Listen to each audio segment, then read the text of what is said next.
and welcome to Quarantine with Teachers with your host, Gabriel Mapa. and Christine David.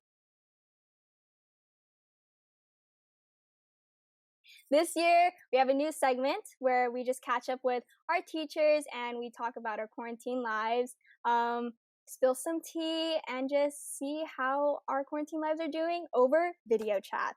You can watch our full episodes on our YouTube channel, Whitney High School Live, so make sure to subscribe to that and leave comments suggesting what teacher you want to hear from next. Without further ado, go ahead, Mappa. For our first segment, we have Senor Velez. Hey everybody, hola, soy Senor Velez. I'm Senor Velez. I teach Spanish. I teach PE. I've been here at Whitney for 3 years. I love this school. Yay, awesome. So how has your classes been today? Yeah, this is like the week I think that I'm finally completely in my groove. We're in week what now? I think we're in week 4. Yeah, I think it's 5. Week 5. I think week 5. Is it 5 already? Yes. Gosh, It's been going by really fast. No, it's been a challenge because it's everything new for everybody. So there's all these new things that we have to learn.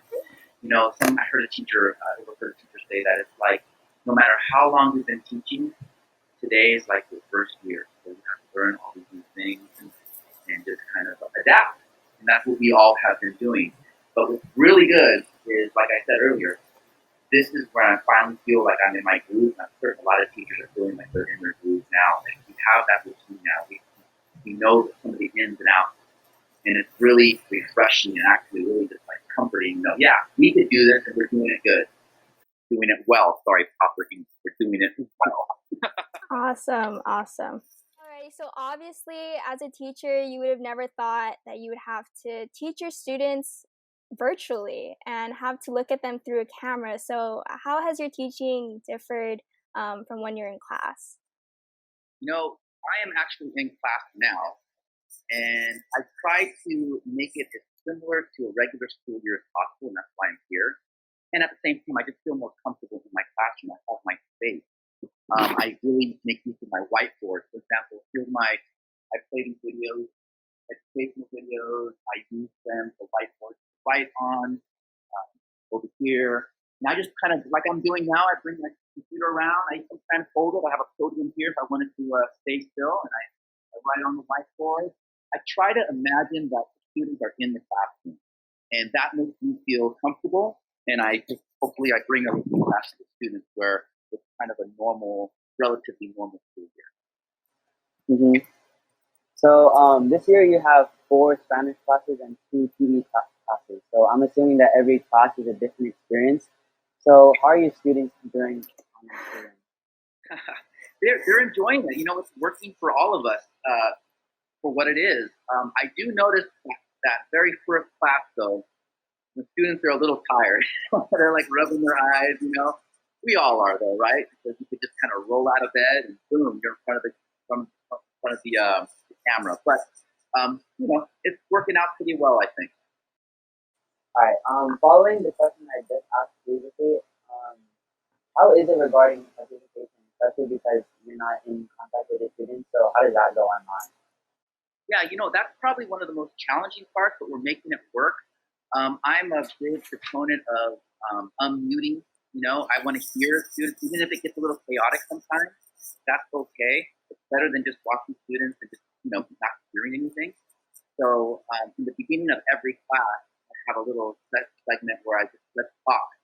And sometimes I'll just stare. I'm not going to say anything. You guys have to talk, and then I hear people chime in just to get that flow going, that conversation going, that connection going. Otherwise, it becomes a little stale. Yeah. Mm-hmm. Yeah, some of my classes we're kind of just quiet and we're just watching the teacher go. But that's kind of how it is now. There's not much we could do. I do puppet shows too in front of the camera when sports classes. Oh, that's awesome. Well, I hope your teaching over online continues smoothly. But on the weekends, what do you do during quarantine? And has there anything exciting that you did this past summer that you want to share with us? Sure, absolutely. No, part of the reason why I feel like I'm energized is I did a lot of fun things during the summer. I did a lot of crazy trips.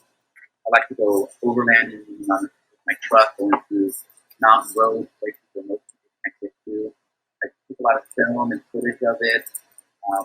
I just actually returned this past weekend. This is my first trip, big trip since school started, which I really needed because I needed that balance back in my life. I was so focused on school.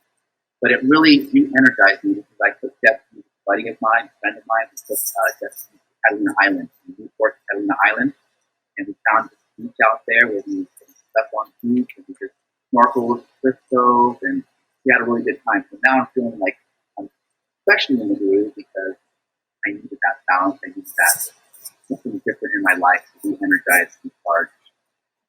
That's good. That's good. Oh, that's fun. We're sitting in front of the screen for like hours just for class, and then like after we have to do homework again for hours just staring at our laptop. So and we need that balance, right? So whether it be something crazy like going to Catalina on jet skis, or just getting outside and going for a walk, taking your dog if you have a pet, taking them outside and going time with them, art, music, you have to find that balance. And in fact, I'm starting to play guitar more again, which I kind of left. Now I'm back to it because I have that time to do it. You have to for art, music, adventure, exercise, sleep, all that stuff. Definitely. So is there anything else you would like to add? Any message you want to say to your students? Absolutely. This is very new for all of us, and that's pretty obvious. But the main thing, not to stress out, to realize everything is going to be just fine, to breathe, to relax, and let's not forget to enjoy. Yes, thank you, thank you. One last thing. QuaranTEA with teachers is adventurous. That's all the questions we have today, and I hope that you guys enjoyed it. If you have any questions or topics you would like for us to talk about, then leave it in the comment section, and we will take a look at them. Yes. Thank you, senor. Thank you so much. Gracias. We'll see you guys next time. Bye.